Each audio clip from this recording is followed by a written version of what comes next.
तो आज युद्ध में एक बहुत बड़ा टर्न आ गया। ट्रंप के दूत विटकॉफ के मॉस्को पहुंचने से पहले ही यूक्रेन ने रूस के कई शहरों में एक साथ बड़ा हमला कर दिया। रूस में यूक्रेन के इस हमले से ट्रंप के शांति प्रयासों को बड़ा झटका लगा है। यूक्रेन के नए हमलों से पुतिन इतना भड़क गए हैं कि रूसी सेना को पूरी ताकत से हमले करने का आदेश दे दिया है। पुतिन ट्रंप की धमकी से भी नाराज हैं और यही वजह है कि अब वो विनाश के क्षेत्रफल को बढ़ाने जा रहे हैं। रूस और यूक्रेन एक बार फिर से भीषण जंग में उलझ गए हैं।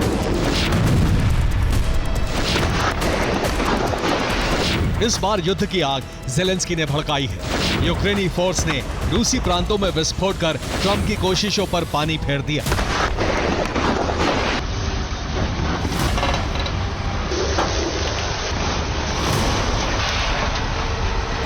रूस में यूक्रेन के जबरदस्त हमले तब शुरू हुए जब पुतिन ने साफ कर दिया कि रूस के हमले तभी रुकेंगे, युद्ध विराम तभी होगा जब या तो रूस की शर्तें मानी जाएंगी या फिर यूक्रेनी फोर्स सरेंडर करेगी।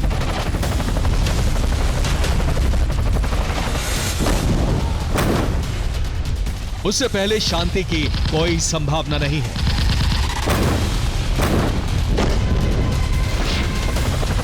सीज़फायर की संभावना खत्म हुई तो ज़ेलेंस्की की सेना ने रूस के 3 प्रांतों पर कब्जे का अभियान तेज कर दिया।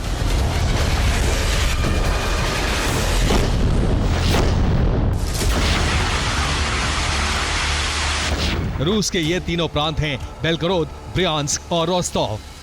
पूर्वी यूक्रेन से सटे ये रूस के वो राज्य हैं जिन पर ज़ेलेंस्की कब्जा करना चाहते हैं। यही वजह है कि इन तीनों प्रांतों पर यूक्रेनी फोर्स भीषण हमले कर रही है।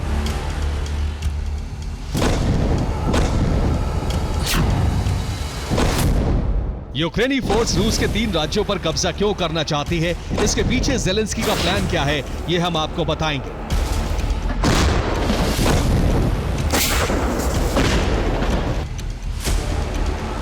लेकिन रूस में यूक्रेनी फोर्स के हमले इसलिए कामयाब हो रहे हैं क्योंकि अब यूक्रेन नई मिसाइल से हमले कर रहा है।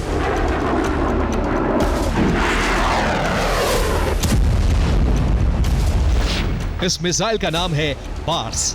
इसकी रेंज 800 किलोमीटर बताई जा रही है। ये 100 किलो का बारूद ले जाकर तबाही मचाती है।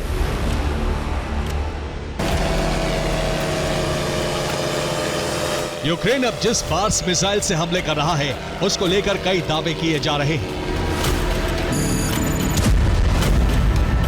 पहला दावा तो यही है कि यह यूक्रेन की स्वदेशी मिसाइल है, यानी इसका निर्माण खुद यूक्रेन ने किया है। जबकि दूसरा दावा है कि बार्स नेटो की मिसाइल है जिसे यूक्रेन नया नाम देकर हमले कर रहा है ताकि रूस और नेटो में सीधी जंग ना हो।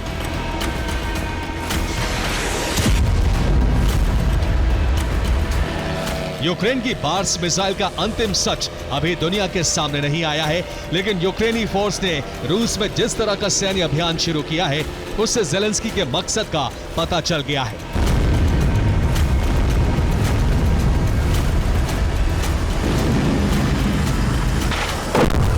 तो ज़ेलेंस्की का नया युद्ध फॉर्मूला क्या है, अब हम आपको यह समझाते हैं। यूक्रेनी फोर्स ने रोस्टोव, ब्रियांस्क और बेलगोरोद में हमले तेज कर दिए। पूर्वी यूक्रेन में जंग लड़ रही रूसी सेना को इन्हीं प्रांतों से हथियार और रसद की सप्लाई होती है। यूक्रेन रूसी सेना की इसी सप्लाई लाइन को काटने की कोशिश कर रहा है। इतना ही नहीं, यूक्रेन रूस के इन तीनों प्रांतों पर कब्जे की कोशिश भी कर रहा है। तीनों प्रांतों पर कब्जा कर रूस पर दबाव बनाने का प्रयास है। तीनों प्रांतों पर कब्जा हुआ तो युद्ध विराम वार्ता में यूक्रेन को मदद मिलेगी।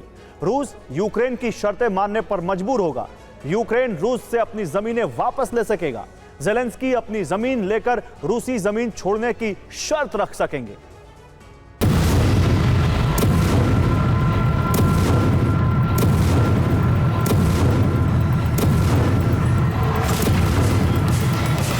रूस में अपने लक्ष्य को हासिल करने के लिए ज़ेलेंस्की सेना किस तरह से तबाही मचा रही है, अब इसे समझिए।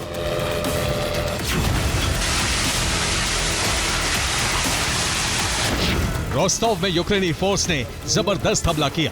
विस्फोट में रेलवे स्टेशन की बिल्डिंग तबाह हो गई।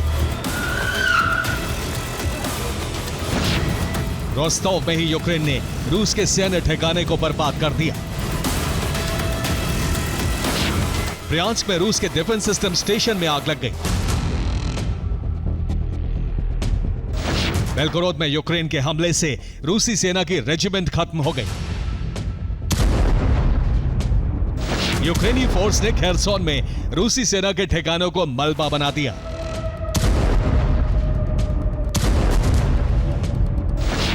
यूक्रेन ने MiG-29 फाइटर जेट से भी रूसी सेना पर मिसाइलों की बरसात की।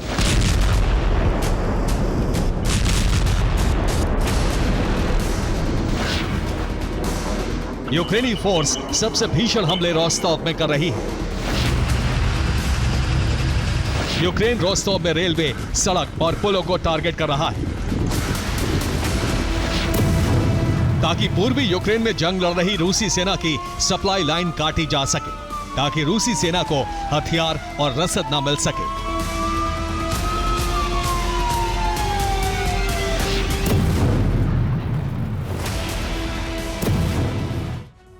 तो युद्ध विराम की संभावना आज क्यों खत्म हो गई, अब जरा इसे समझते हैं। दरअसल ट्रंप के दूत विटकॉफ मॉस्को में इस वक्त हैं। क्रेमलिन में ट्रंप के दूत विटकॉफ और पुतिन की मुलाकात हुई है। विटकॉफ ने युद्ध विराम को लेकर पुतिन से बातचीत की है और विटकॉफ के मॉस्को दौरे से और इस बातचीत से ठीक पहले यूक्रेन ने रूसी प्रांतों पर जबरदस्त हमले कर दिए। रूसी धरती पर यूक्रेनी सेना के हमले से रूसी सेना भड़क गई है और यही वजह है कि युद्ध विराम की कोशिशों को एक बड़ा झटका लगा है।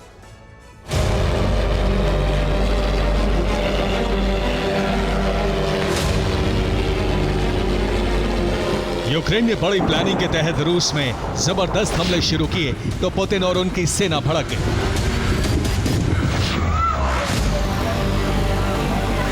रूसी सेना ने भी पूरी ताकत से प्रतिशोध लेना शुरू कर दिया।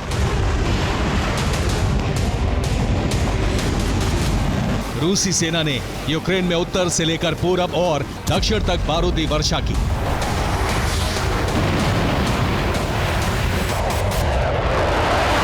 खार्किव में रूस ने बैलिस्टिक मिसाइलों से कम 10 विस्फोट किए। रूस के हमले में कई इमारतें बर्बाद हो गईं, कई जगहों पर आग लग गई। खेरसोन में रूस ने फैब बमों से हमले किए। धमाके में यूक्रेनी ठिकाना ध्वस्त हो गया।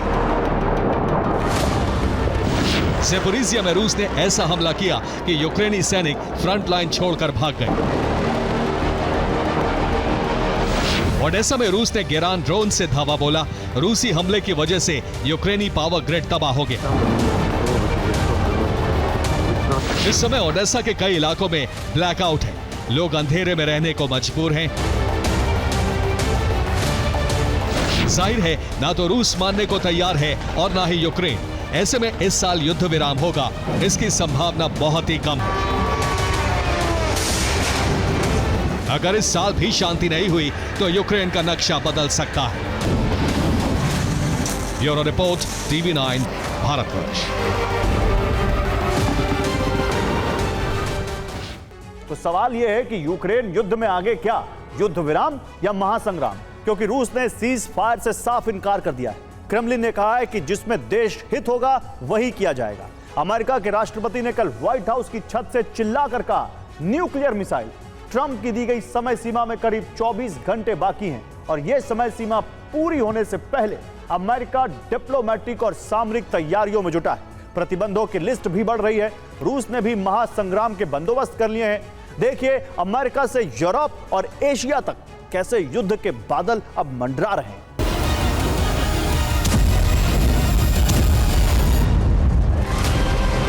20 जनवरी को सत्ता संभालने के 7 दिन बाद ही ट्रंप ने यूक्रेन में युद्ध विराम लागू कराने की कोशिश शुरू कर दी थी।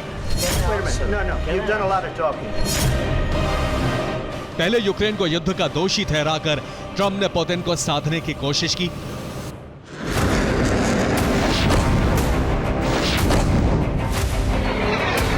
लेकिन दुनिया के बड़े स्टेट्समैन पुतिन ने ट्रंप का कूटनीतिक इस्तेमाल किया और यूक्रेन जंग जारी रखी।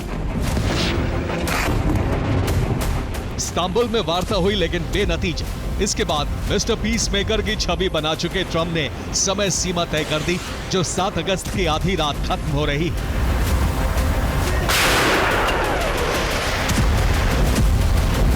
इसीलिए ट्रंप ने सामरिक और डिप्लोमेटिक दोनों मोर्चे खोल दिए हैं।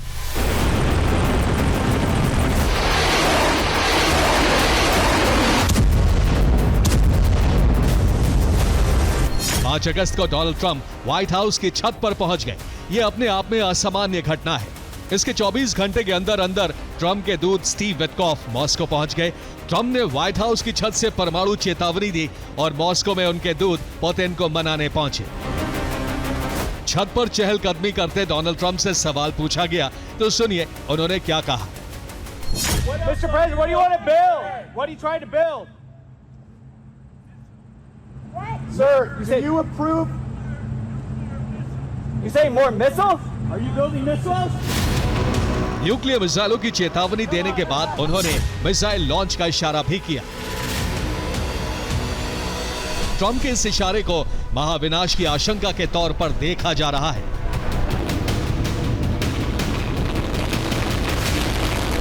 ट्रंप के विशेष दूत मॉस्को पहुंच चुके हैं। वो ट्रंप का संदेश क्रेमलिन के सामने रखेंगे। अगर रूस युद्ध विराम पर सहमत नहीं होता तो ट्रंप का फैसला पुतिन को बताया जाएगा।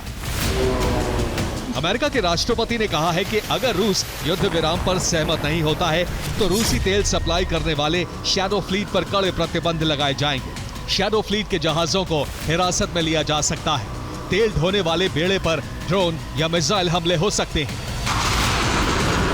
ट्रंप पुतिन पर सामरिक दबाव बनाकर युद्ध विराम कराना चाहते हैं। उनका मानना है कि तेल बेचकर होने वाली रूसी आमदनी बंद कर दी गई तो पुतिन युद्ध रोकने को मजबूर हो जाएंगे।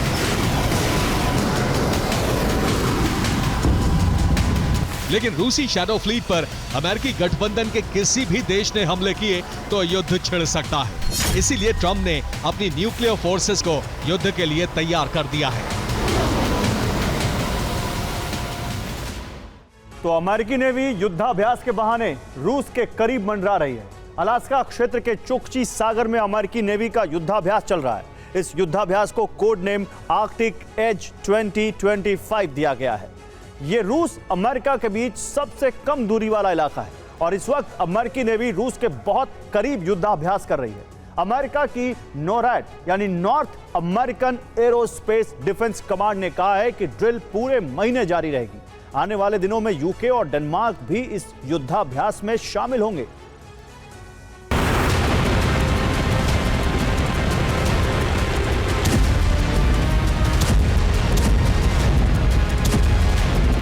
Mr. President, what do you want to build? What are you trying to build? Sir, can you approve? You saying more missiles? Are you building missiles? Trump diplomacy और मिलिट्री का एक साथ इस्तेमाल करके पुतिन पर दबाव बनाने की कोशिश कर रहे हैं, लेकिन यह भी तय है कि वो रूस के साथ सीधी जंग नहीं चाहते हैं।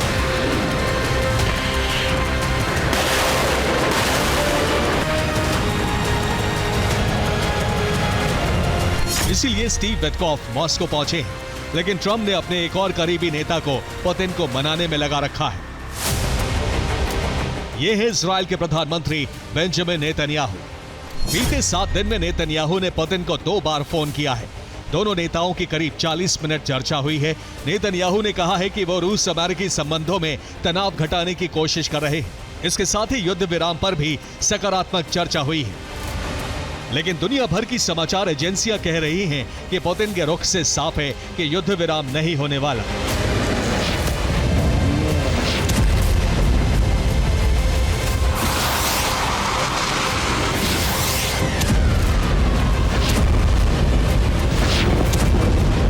यही वजह है कि ट्रंप ने पुतिन पर दबाव बढ़ाने के लिए न्यूक्लियर मिसाइलों की धमकी दी।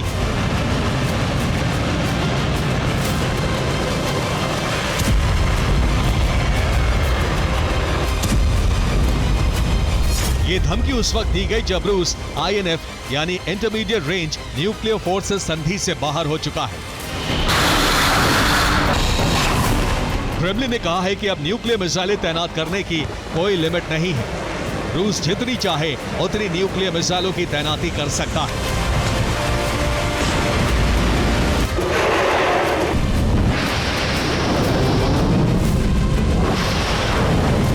ये संधि 1987 में रूस यूएस के बीच हुई थी। ये 500 से 5,500 किलोमीटर रेंज वाली मिसाइलों की तैनाती की सीमा निर्धारित करती है। अब रूस इस संधि से हट चुका है। इसके साथ ही अमेरिका के खिलाफ जंग का मोर्चा भी तैयार कर लिया गया है।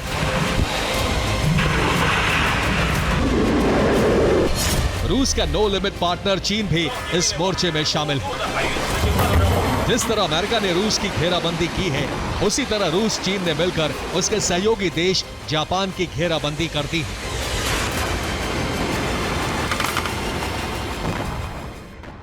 तो चीन और रूस की सेनाएं मिलकर जापान के करीब ईस्ट सी में शक्ति प्रदर्शन कर रही हैं। दोनों का साझा युद्धाभ्यास जारी है। दोनों देशों के युद्धपोत और सबमरीन जापान के करीब ड्रिल कर रहे हैं। इस ड्रिल में एंटी सबमरीन ऑपरेशन चलाए जा रहे हैं, जबकि दुश्मन खेमे में फंसी अपनी सबमरीन को रेस्क्यू करने का ऑपरेशन भी किया जा रहा है। यह युद्धाभ्यास 11 दिन से जारी है और आगे भी जारी रहने वाला है। वॉर ड्रिल के बहाने न्यूक्लियर फोर्सेस की तैनाती हो चुकी है। आईएनएफ संधि से हटने के बाद रूस नो लिमिट परमाणु मिसाइलों की तैनाती कर चुका है। दोनों मोर्चों ने अपने अपने सैन्य बंदोबस्त पूरे कर लिए हैं।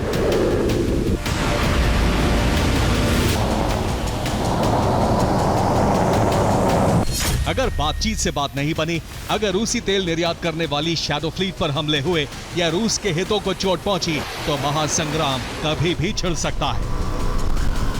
Bureau report, TV9 Bharatvarsh. Ukraine पर रूस ने ताबड़तोड़ ड्रोन हमले के दौरान ही 28 जुलाई को लिथुआनिया की सीमा में एक ड्रोन गिरा। ड्रोन से ना तो धमाका हुआ और ना ही कोई नुकसान, लेकिन करीब हफ्ते भर की जांच के बाद पता चला है कि ड्रोन में सिर्फ 2 किलो विस्फोटक लगाया गया था, ताकि धमाका हो भी तो कोई बड़ी त्रासदी ना हो।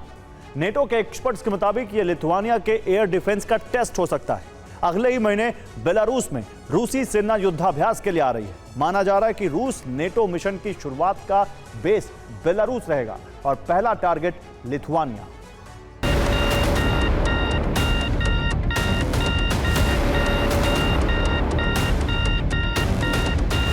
रडार से संकेत मिलते ही लिथुआनिया एयरफोर्स एक्टिव हो गई।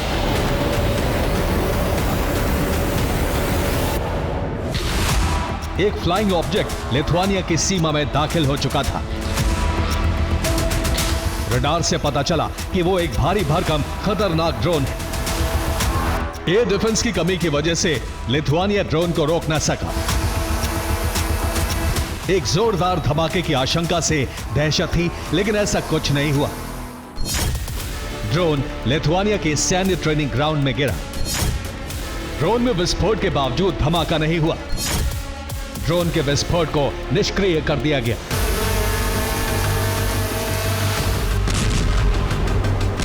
लिथुआनिया में ड्रोन की एंट्री के साथ ही नेटो के तमाम देशों को इसकी खबर दी गई।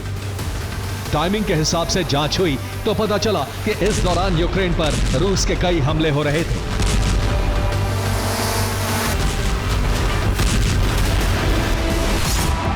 शुरुआती जांच के मुताबिक 28 जुलाई को रूस का एक ड्रोन इंटरसेप्ट किया गया। ड्रोन टारगेट से भटककर लिथुआनिया गया। लिथुआनिया में ड्रोन से कोई नुकसान नहीं हुआ, लेकिन अब लिथुआनिया ने जो दावे किए हैं वो रूस की एक बड़ी साजिश की तरफ इशारा कर रहा है। रूस पर संदेह की वजह ड्रोन के साथ लगाया गया विस्फोटक है। लिथुआनिया में गेरबेरा नाम का ड्रोन गिरा। गेरबेरा ड्रोन 50 किलो के विस्फोटक से हमला करता है, लेकिन लिथुआनिया में गिरे ड्रोन से सिर्फ 2 किलो विस्फोटक मिला। लिथुआनिया में गिरे ड्रोन में धमाका नहीं हुआ। अगर ब्लास्ट होता तो निश्चित तौर पर नुकसान हो सकता था, लेकिन संयोग से ब्लास्ट नहीं हुआ। लेकिन सवाल है कि ड्रोन में सिर्फ 2 विस्फोटक होना भी क्या संयोग है? वॉर एक्सपर्ट्स के मुताबिक रूसी ड्रोन का लिथुआनिया में गिरना संयोग नहीं है। 2 किलो विस्फोटक लगाना रूस की सोची समझी रणनीति है। 2 किलो से बेहद मामूली धमाका होता और रूस बड़े आरोप से बच जाता।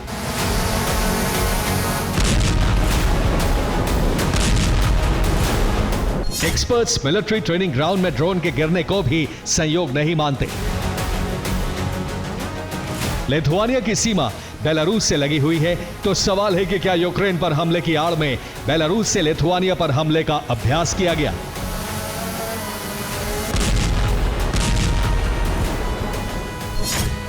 सवाल है, क्या लिथुआनिया के एयर डिफेंस को परखा गया? क्या नेटो मिशन लिथुआनिया से ही शुरू होगा? क्या बेलारूस में युद्धाभ्यास की तैयारी का मकसद यही है?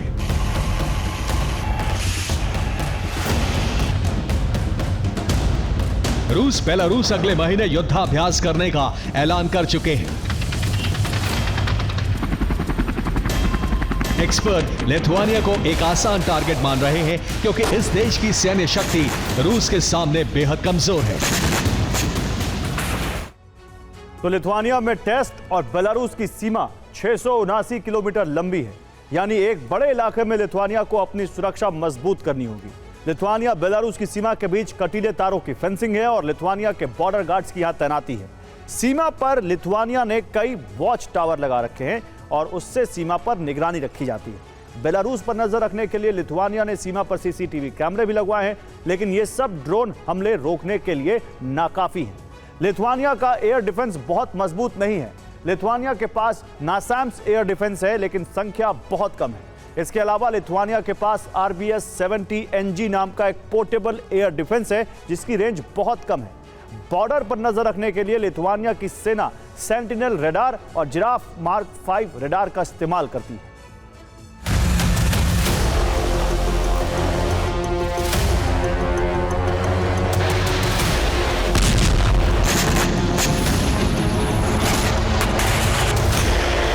लिथुआनिया को भी रूस के प्लान का अंदाजा हो चुका है।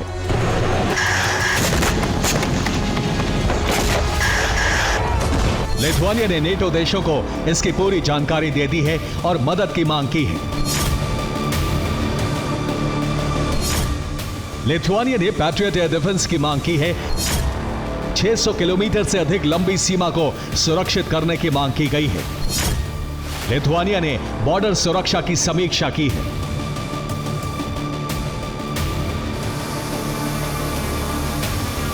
लिथुआनिया को अंदेशा है कि बेलारूस और रूस के युद्धाभ्यास के दौरान कई ड्रोन सीमा में आ सकते हैं या फिर जानबूझकर भेजे जा सकते हैं।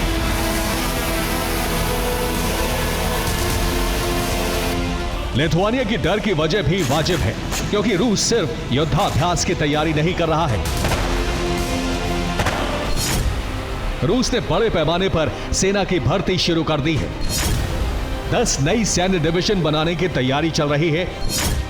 एक रूसी डिवीजन में 12,000 सैनिक होते हैं, यानी रूस का लक्ष्य 1,20,000 सैनिक जुटाना है।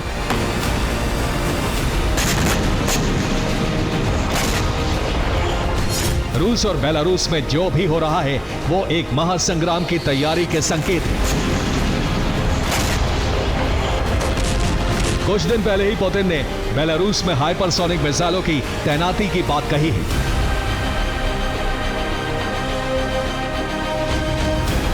दावा यह भी है कि युद्धाभ्यास में बेलारूस के सैनिकों को हाइपरसोनिक मिसाइलों से ट्रेनिंग भी दी जाएगी।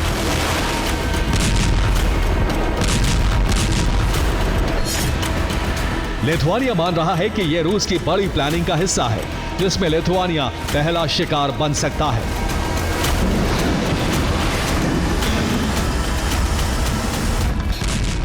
और बेलारूस में युद्धाभ्यास को बहाना माना जा रहा है। दावा है कि ये रूस का नया फ्रंट हो सकता है। बेलारूस में सितंबर में युद्धाभ्यास होना है। अभी तक की जानकारी के मुताबिक 13,000 सैनिक इसमें हिस्सा ले सकते हैं। युद्धाभ्यास में हाइपरसोनिक मिसाइल को शामिल करने पर बात हो रही है। दावा है कि इसी बहाने बेलारूस में रूसी सैनिकों और हथियारों की तैनाती की जाएगी।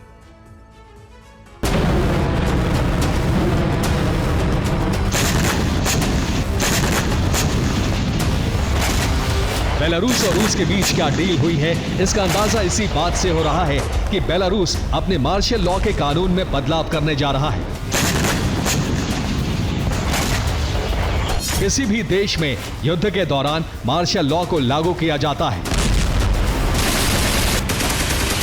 ऐसे में इसे भी बेलारूस के जंग की तैयारी में उतरने का इशारा माना जा रहा है।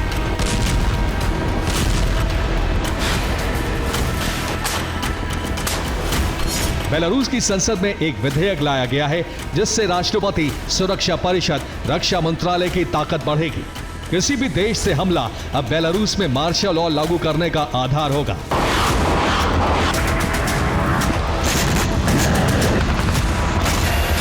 इससे बेलारूस से नेटो के खिलाफ वॉर फ्रंट खोलने की तैयारी माना जा रहा है। एक्सपर्ट्स के मुताबिक बेलारूस की रक्षा के लिए ही पुतिन ने अपने परमाणु सिद्धांत बदले थे।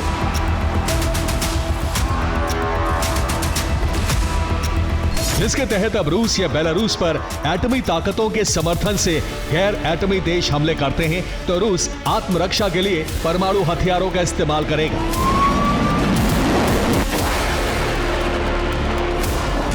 बेलारूस में एटमी मिसाइलें पहले ही तैनात हैं। बेलारूस के जरिए रूस नेटो के खिलाफ एटमी हथियारों का प्रयोग करा सकता है। Bureau report, TV9, Bharatvarsh. और अमेरिका के प्रेसिडेंट डोनाल्ड ट्रंप ने एक बार फिर से युद्ध विराम का दांव चला है और इसके लिए अपने विशेष दूत स्टीव विटकॉफ को मॉस्को रवाना किया। विटकॉफ और पुतिन में मीटिंग हुई। मीटिंग में विटकॉफ ने ट्रंप का संदेश पुतिन को बता दिया। अब सवाल उठ रहा है, क्या युद्ध विराम हो पाएगा? अगर होगा तो कितने दिन चलेगा और युद्ध विराम का फॉर्मेट क्या होगा? क्या पुतिन ट्रंप मिलकर कोई खुफिया करार करने जा रहे हैं जिसमें आंशिक युद्ध विराम लगाकर अपना अपना हित साधा जा सके?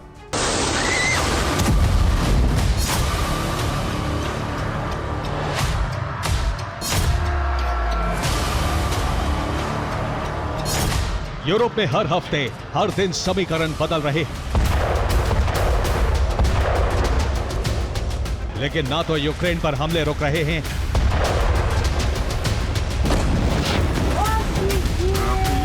और ना ही रूस पर यूक्रेन बारूद झोंकने में कसर छोड़ रहा है। तबाही का दायरा कितना बढ़ चुका है इन दो तस्वीरों से समझिए। एक तरफ रूस ने डोनेस्क से आगे सुमी फिर खार्किव तक भारी तबाही मचाई है, दूसरी तरफ यूक्रेन ने रूस के बॉर्डर वाले शहरों से आगे भी हमले शुरू कर दिए हैं। खासतौर से क्रीमिया में भारी विध्वंस मचाया है।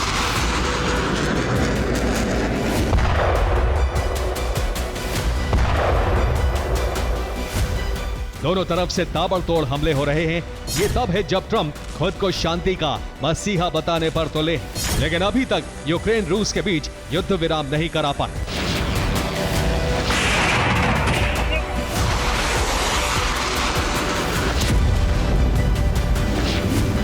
इस बीच ट्रंप ने रूस को युद्ध रोकने की आखिरी वार्निंग दे डाली, लेकिन साथ ही वार्निंग की डेडलाइन खत्म होने से पहले यूरोप में अपने विशेष दूत स्टीव विटकॉफ को भेज दिया।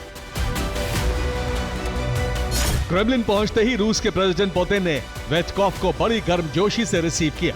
इससे संकेत मिल रहे हैं कि कोई बड़ी डील हो सकती है।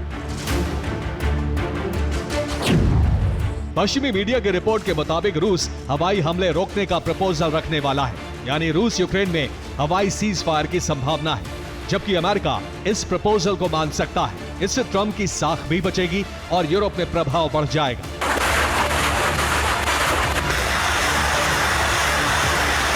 लेकिन इस बीच जमीनी हमले नहीं रोके जाएंगे, लेकिन दोनों तरफ एयर स्ट्राइक पूरी तरह से और कुछ वक्त के लिए रोकी जा सकती है।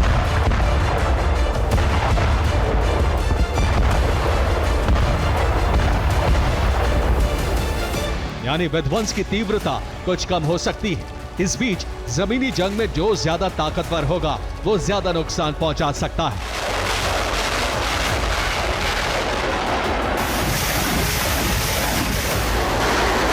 अब समझिए इस हवाई सीज फायर पर सहमति के आसार क्यों हैं? क्योंकि इसमें रूस और अमेरिका दोनों को ही फायदा नजर आ रहा है।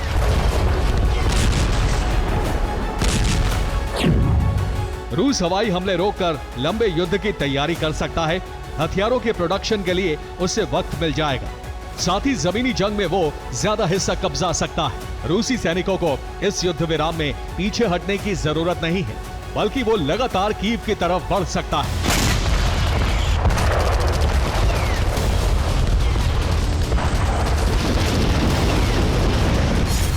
दूसरी तरफ अमेरिका के लिए भी हवाई युद्ध विराम में कोई नुकसान नहीं, बल्कि ट्रंप के लिए संपूर्ण युद्ध विराम से ज्यादा फायदा हवाई सीज फायर है।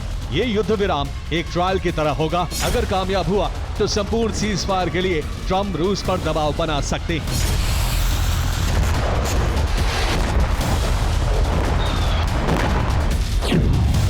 दरअसल ट्रंप इस प्रपोजल को इसलिए मान सकते हैं कि रूस पश्चिमी यूक्रेन पर हमले रोक देगा। पश्चिमी यूक्रेन रूट से नेटो के हथियार पहुंचते हैं। पश्चिमी यूक्रेन में ही हथियार गोदाम है। रूट सुरक्षित होने से नेटो ज्यादा हथियार यूक्रेन में खपा पाएगा और अमेरिका नेटो को ज्यादा हथियार बेच पाएगा। इसके लिए अमेरिका ने नेटो देशों के साथ पहले ही डील कर ली है।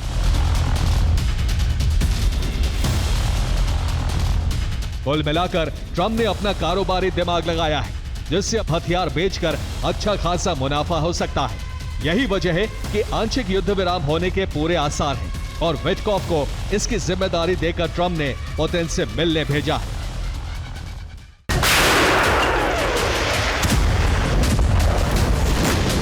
ट्रंप यूक्रेन को दी सैन्य सहायता नेटो से वसूलना चाहते हैं, इसलिए आधे युद्ध विराम पर तैयार हो सकते हैं, क्योंकि नेटो के हथियार पहुंचते रहेंगे तो यूक्रेन युद्ध में बना रहेगा।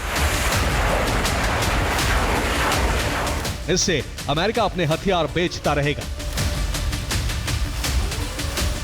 नॉर्डिक देशों ने भी यूक्रेन को $486 मिलियन के हथियार सप्लाई पर मोहर लगाई है। ये हथियार अमेरिका से नॉर्डिक देशों को मिलेंगे और नॉर्डिक देश पोलैंड के रास्ते यूक्रेन भेजेंगे।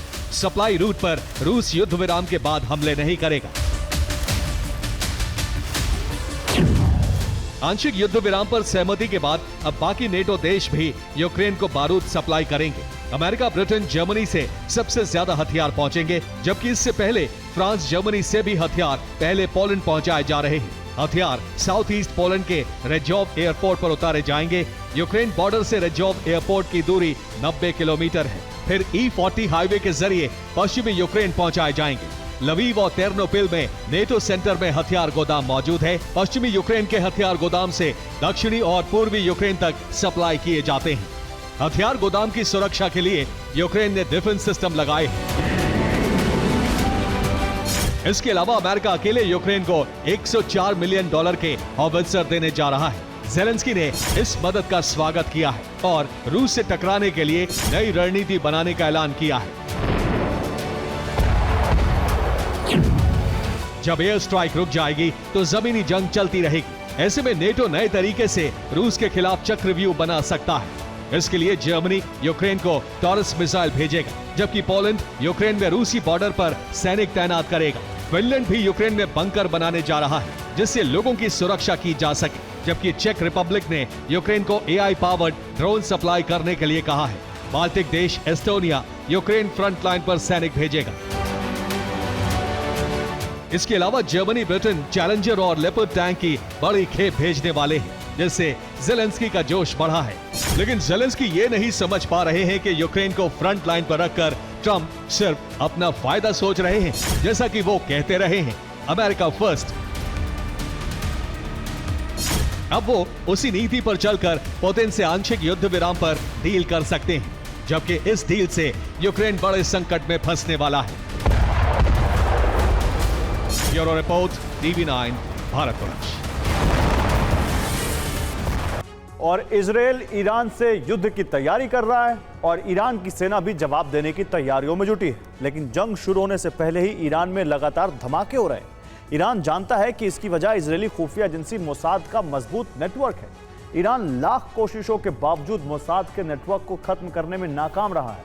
अब ईरान ने तालिबान से मदद ली है। तालिबान के पास एक ऐसी लिस्ट है जिसमें अफगानिस्तान में काम करने वाले ब्रिटिश जासूसों की जानकारी है।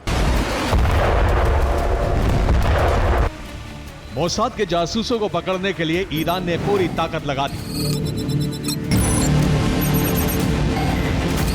लगातार छापेमारी की गई, घर घर तलाशी ली गई, लेकिन ईरान अब भी धमाकों से दहल रहा है।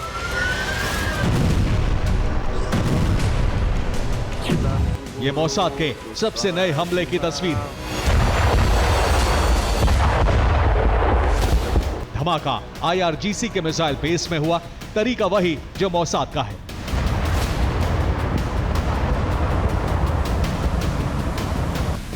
ईरान के आसमान में अचानक कुछ ड्रोन दिखाई दिए और फिर जोरदार धमाका हो गया।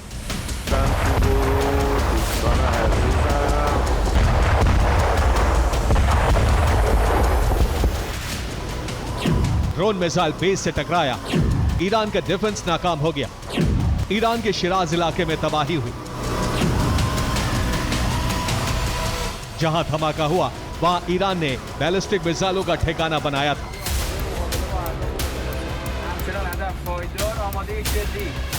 बैलिस्टिक मिसाइल के लॉन्च साइट की सुरक्षा के लिए एयर डिफेंस की तैनाती की गई थी।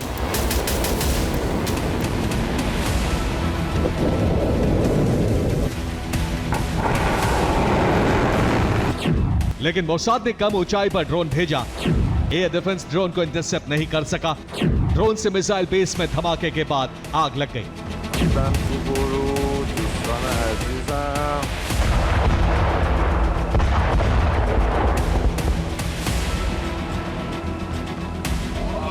ईरान में मोसाद लगातार अपनी मौजूदगी का सबूत दे रहा है। लगातार हमले हो रहे हैं और ईरान को डर है कि मोसाद का ऑपरेशन ईरान की ताकत के लिए बेहद घातक साबित हो सकता है।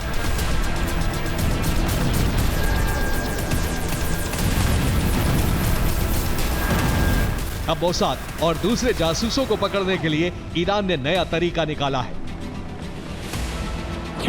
ईरान ने तालिबान से मदद की मांग की है। ब्रिटिश एजेंसी की लीक लिस्ट की मांग की है। लिस्ट में MI6 और स्पेशल सर्विस स्टाफ की जानकारी है। ब्रिटेन से अफगानिस्तान की लिस्ट गलती से लीक हो गई थी। ईरान ने तालिबान से लिस्ट की मांग की थी जिसके जरिए ईरान में मौजूद जासूसों की पहचान की जा सके और पश्चिमी देशों पर दबाव भी बनाया जा सके। तालिबान के पास जो डेटा है उसमें 100 से अधिक ब्रिटिश जासूसों और 25,000 अफगानों के नाम हैं जिन्होंने ब्रिटिश सेना के साथ काम किया था। अब इसी डेटा से ईरान जासूसों की तलाश में जुटेगा। इसके लिए एक समिति भी बना दी गई है। ईरान को लिस्ट तो मिल जाएगी, लेकिन दिक्कत की बात यह है कि सभी जानकारी कोड में है। यानी ईरान को जासूसों को पकड़ने के लिए उनके कोड नाम से तलाशना होगा। मुश्किल यह भी है कि तालिबान के लिस्ट में मोसाद की जानकारी नहीं है। मोसाद के जासूस ब्रिटिश एजेंसी के संपर्क में जरूर हो सकते हैं। ब्रिटिश जासूसों के जरिए मोसाद एजेंट्स को पकड़ने की तैयारी है। ईरान में सिर्फ मोसाद नहीं बल्कि अमेरिका और ब्रिटिश जासूस भी तैनात हैं। अमेरिका बरसों से ईरान के न्यूक्लियर कार्यक्रम पर नजर रख रहा है। इसके लिए मोसाद के साथ ब्रिटिश खुफिया एजेंसी MI6 की मदद ली जा रही है। ईरान की एजेंसियों को लग रहा है कि एक सुराग जासूसों के पूरे नेटवर्क का पता लगा सकता है। ईरान ऐसा इसलिए करना चाहता है क्योंकि इजराइल फिर ईरान पर हमले की तैयारी में है। अमेरिका भी ईरान पर हमले के पक्ष में देख रहा है। ईरान को न्यूक्लियर मिशन पूरा करना है। ईरान की सेना इजराइल से मुकाबले की तैयारी कर रही है, लेकिन ईरान को डर है कि मोसाद फिर पिछली बार की तरह सैन्य कमांडर और वैज्ञानिकों पर हमले कर सकता है। मिसाइल लॉन्च साइट पर हमले से यह साबित भी हो गया कि हमले से ठीक पहले इजरायली खुफिया एजेंसी ईरान की तमाम मिसाइल लॉन्च साइट को नष्ट करके ईरानी सेना को बेहद कमजोर कर सकती है।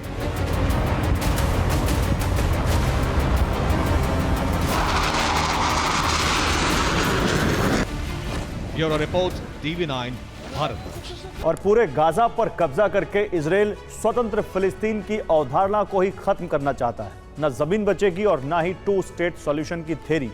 इजराइल के प्रधानमंत्री ने इस दिशा में कार्रवाई तेज कर दी है। तेल अवीव में इस मुद्दे पर नेतन्याहू ने रक्षा मंत्री सहित कई कैबिनेट मंत्रियों और CDS से बात की है। इस मुद्दे पर अमेरिका का समर्थन भी मिल चुका है। गाजा में रक्तपात और भूखमरी के हालात हैं। इसी छोटी सी पट्टी के मुद्दे से यूनाइटेड नेशंस गूंज रहा है और इसी छोटी सी पट्टी ने दुनिया के शक्ति समीकरण बदलने शुरू कर दिए हैं।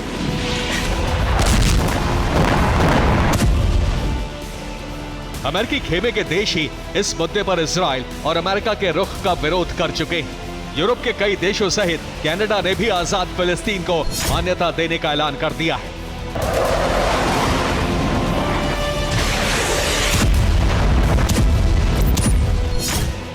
इसीलिए इजराइल की बेचैनी बढ़ती जा रही है। इजराइल का प्लान है कि वेस्ट बैंक और गाजा पर पूरा कब्जा जमाकर उनका इजराइल में विलय कर लिया जाए।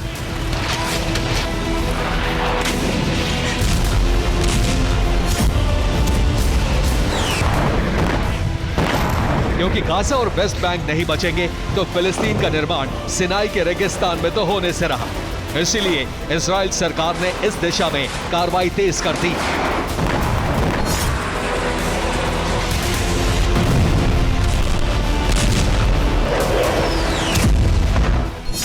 5 अगस्त को इजराइल के प्रधानमंत्री ने इस मुद्दे पर बैठक बुलाई। बैठक में इजराइल के रक्षा मंत्री इजराइल काट्ज, रणनीतिक मामलों के मंत्री रॉन डर्मर, सीडीएस यानी chief of defence staff lieutenant general Eyal Zamir शामिल हुए। इयाल जामिर ने इस बैठक में गाजा पर संपूर्ण कब्जे के लिए कई तरह के प्रेजेंटेशन दिए। हाई लेवल बैठक 3 घंटे से ज्यादा चली।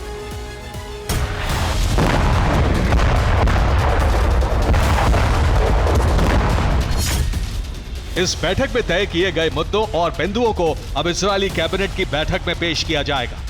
इजरायली कैबिनेट से प्रस्ताव पास होने पर पूरे गाजा पर इजरायल का नियंत्रण स्थापित करने का मिशन शुरू हो जाएगा।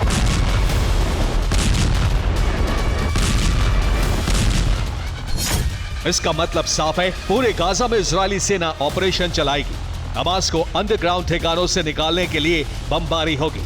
बंधकों की तलाश के लिए पूरे गाजा में ऑपरेशन चलेंगे। शरणार्थी कैंपों वाले इलाके भी जंग की चपेट में आएंगे। इससे भीषण रक्तपात होगा। इसके साथ ही गाजा में राहत सामग्री बांटने का काम भी बाधित होगा।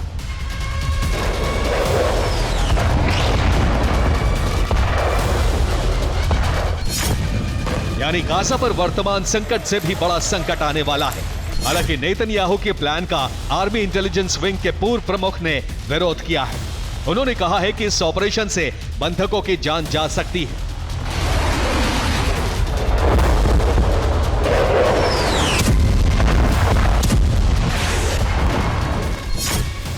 लेकिन नेतन्याहू का प्लान पुख्ता हो चुका है और अमेरिका ने भी इस प्लान का समर्थन कर दिया है। मानवीय सहायता का हवाला देते हुए ट्रंप सफाई से इस सवाल से बच निकले, लेकिन रिपोर्ट यह है कि गाजा पर नियंत्रण को ट्रंप का पूरा समर्थन है। ट्रंप का प्लान है कि गाजा पुनर्निर्माण का काम अमेरिका की देखरेख में हो। इसके लिए अमेरिका से बड़ा फंड भी दिया जाएगा, लेकिन शर्त यह है कि गाजा की सत्ता में हमास नहीं होगा।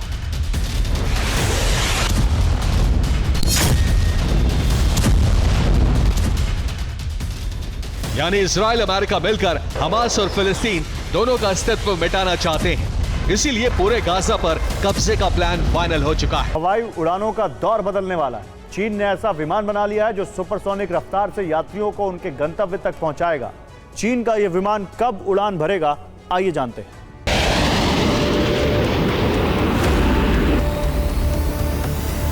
यह है चीन का नया सुपरसोनिक यात्री विमान कॉनकॉर्ड। चीन ने इस विमान से पर्दा हटा दिया है।